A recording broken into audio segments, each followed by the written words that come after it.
ese falso enfrentamiento, que después se llamó la razón y la fe, o la ciencia y la fe, obedece a dos errores fundamentales, tanto en el concepto de ciencia como en el concepto de religión, del cual todavía estamos pagando el pato del día de hoy. Inclusive me dijeron el día pasado que íbamos a tener una especie de certamen entre Enrique y yo, él defendiendo el darwinismo y yo acercándolo. Yo voy diciendo que el grupo de estudiantes preparatorios es una prueba evidente de la evolución. Tanto parecido a la chimpancé, es posible negarlo, no puede ser. Y por eso, en un esquema genérico que puedo irlo relacionando, Martina ya me lo escuchó esta mañana, estamos hablando del Islam, otra manera evolutiva de concebir las cosas, y voy a darle un significado preciso a cada una de las palabras que se pueden usar a veces con otros contenidos. Voy a usar primero la palabra universo. Yo soy mucho más antiguo que Enrique y no sé manejar un PowerPoint, así que me he avanzado mucho usando un whiteboard.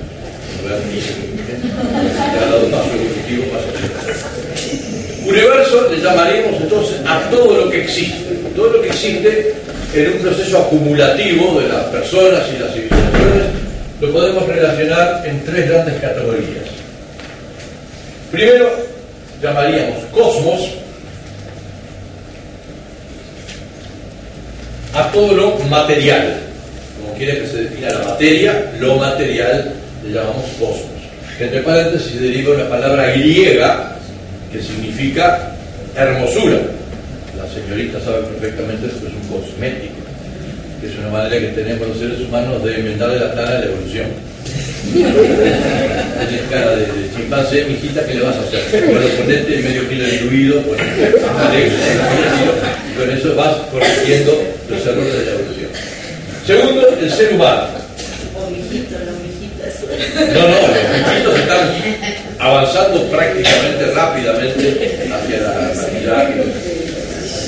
El ser humano, como quiera que se defina. Y por último, que es una constante en toda cultura, menos en el Uruguay, estamos fuera de la cultura, que llamamos el ser trascendente.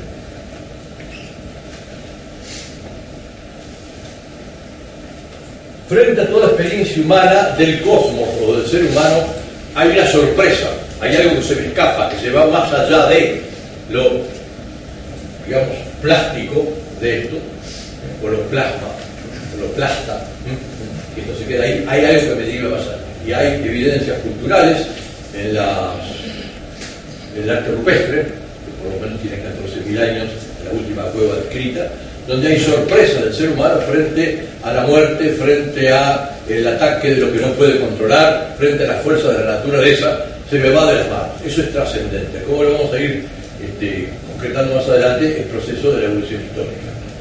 Bien, se da todo a la vez, pero para tipificarlo mejor, vamos a dividir el cosmos en macro, meso y micro. Tomando como punto de partida el mesocosmos.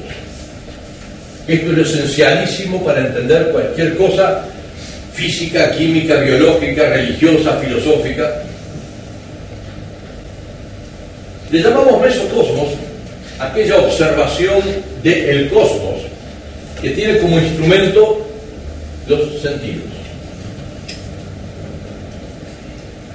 Todo aquello que el animal, y nosotros pero también coronamos el reino animal, percibimos por los sentidos, le llamamos mesocosmos. Luego, durante un breve espacio de tiempo,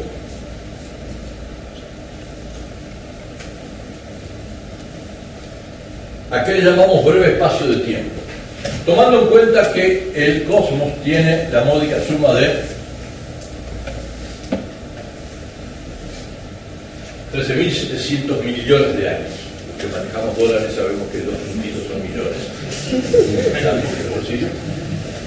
Y Un breve espacio de tiempo podemos ponerle como mucho 14.500 años. Toda observación que emana de los sentidos es limitadísima.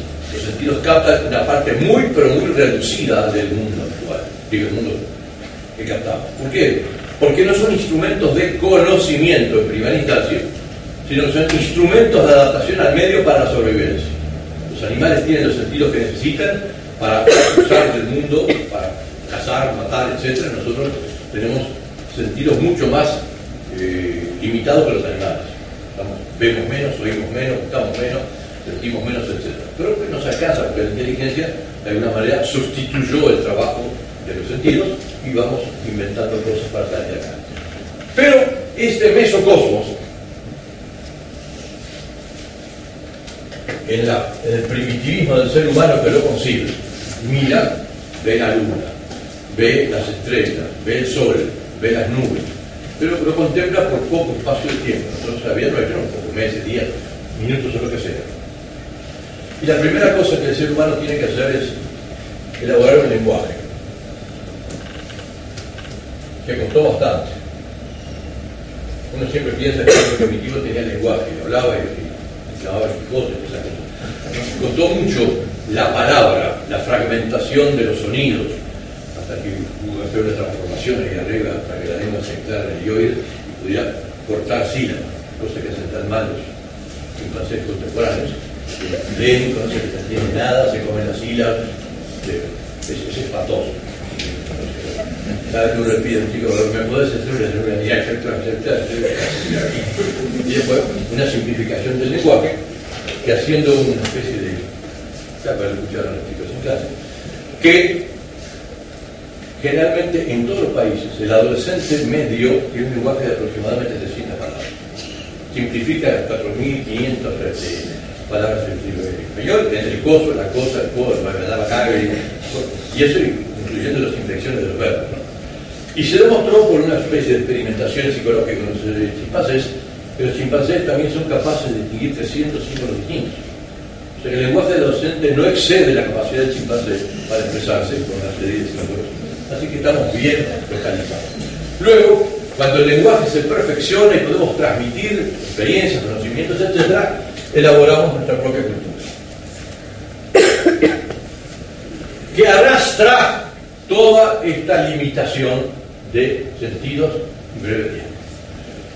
El pobre nabo de Descartes, cuando empezó con sus problemas de conocimiento, hablaba de que los sentidos nos engañan. Engañar a tu madrina. La persona inteligente no sabe cuáles son los límites. Problema de refracción de la física. Ponemos un vaso de agua y le ponemos una varilla y parece que se tuerce. Me engaña los sentidos. No, porque vos le atribuís a lo que tú ves la esencia de lo que está ahí adentro. Tú ves la luz que sale de allí. Sale la luz del agua y la luz del aire, son cosas diferentes, porque si no te engañó. El que está engrupido sos tú. Pensás que es un objeto para conocer las cosas como son y no lo son. Son las apariencias. Aparece tal cosa, no son. Podemos decir en lenguaje filosófico, el puede corregirme si quiere, ¿no? Que nosotros no conocemos más que las apariencias, sino son las esencias. Cuesta pasar de la apariencia a lo que es. A veces, cuando los chicos vienen a decirme, me acabo de recibir de que esto, de aquello, me alegro mucho,